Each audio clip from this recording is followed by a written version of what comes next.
It works. It's alive. Um, all right. So what this is comprised of is a shape that is overlain by stacked buttons. So what I did was I went to buttons and then I clicked on the blank and I created a series of these guys and I modified them. What did I modify them with? How did I do that? So you will go to style and this is the default, right? So that's where we're getting this blue.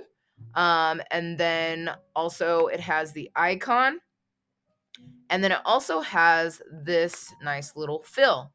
Okay, so when we are hovering over, we notice that the color changes and then the icon is the same. However, now it's going to be 2 pixels for our padding on all sides instead of the 4. And that's how we get this pop.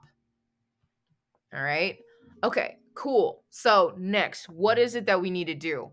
We need to open up all 3 panes of selection, bookmark, and formatting.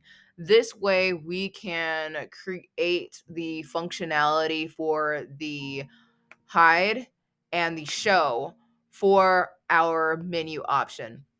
The way that we are going to do this is make sure that all of the items that we will be dealing with are contained within a grouping.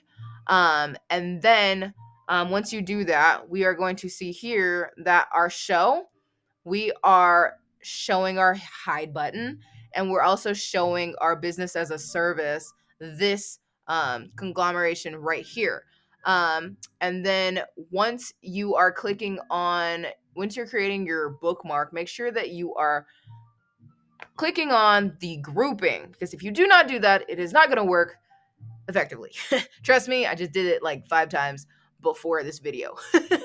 All right, and so what we're going to do is we are going to click on our hide button because this here is the action that we want. This is where we want the action to happen. Action Jackson, right? Okay, so when we click on our hide button, I said that, hey, I want you to hide.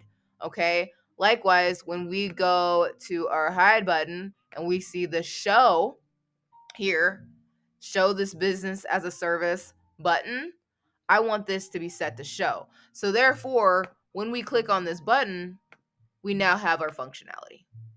And bada bing, bada boom. As always, thank you guys for watching and stay awesome. Bye.